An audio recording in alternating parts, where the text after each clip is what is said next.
What's up everyone, I'm Gushi. The open beta for Naraka: Bladepoint just finished this past weekend. If you got a chance to play it, you already know how good this game is. But if you haven't, hopefully this video will give you an idea of exactly what this game is about to give you guys a better idea if you'll think this game is fun too. So with that, let's get started. So Naraka: Bladepoint is a PvP melee focused game with currently 6 playable characters, each having their own ability and ultimate, giving very unique playstyles and utility to use within combat. So let's first go over the combat. In the beta, there were 5 different ranged weapons available and 3 different melee weapons available to use. In your inventory, you have 2 main slots where you can quick swap weapons. This gives you a multitude of different combinations of weapons you can use. The most common playstyle I've seen is 1 ranged weapon and 1 melee weapon, but I have been experimenting with 2 different types of melee weapons as it really gives variety in your attack style, which may confuse other players and give you that slight edge in battle. I'll quickly go over the weapons available, but if you want to learn more, I'll probably be doing an in-depth look into all these weapons in another video. Starting off with the ranged weapons, we have the repeating crossbow, the musket, cannon, pistol, and bow. The other 2 weapons, the swarm and the flamebringer, are only available in certain game modes and found within the game world. Moving on to the melee weapons, we have the longsword, the katana, and the greatsword. And what's really great about the combat system in Naraka is that each of these weapons feel widely unique. Some ranged weapons have different alternate fires, like the musket and the pistol. Some do big bursts of damage, like the bow and the pistol, while others provide lower damage but constant pressure, like the crossbow and the cannon. Even the melee weapons feel widely different. The greatsword does slow, wide attacks, but with big damage. The katana has less damage but can attack really quickly.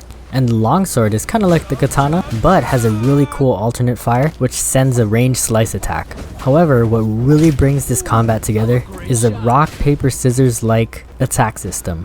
You have your basic common attack, which are good against counter strikes. Counter strikes are good against focus strikes, and focus strikes are good against common attacks. With each melee weapon having different combo strings and the ability to cancel some of those really makes it a mind game on which kind of move you're predicting the enemy to make and which move you're gonna make so that you don't get countered. And so you may be thinking, if there's ranged weapons in this game, how does this game still remain a melee focused game? And this is because the awesome mobility provided by a core mechanic of this game, the grapple hook.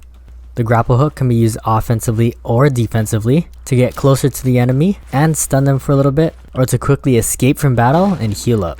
In addition to the grapple hook, the Assassin's Creed like free running is also available for all characters, so you can climb up buildings, trees, and cliffs, giving a lot more verticality to the game world. Next, let's talk about the game modes available. In the open beta, there were 3 different game modes, 2 battle royale modes, each consisting of 60 players, one where you could queue up as a trio and the other as a solo. Each mode lets you pick a drop point where you spawn at the beginning of the game. Then, like every other battle royale, you find weapons, armor, and items, all with varying rarities, and survive until the storm closes in.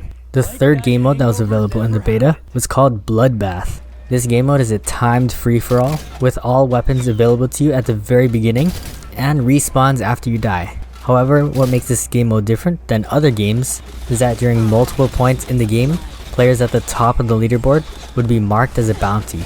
Getting kills on these bounties would get you more points to rank you up on the leaderboard until the timer runs out. It's also worth mentioning that in the tutorial of the game, they had unique skeleton enemies that were available for you to fight.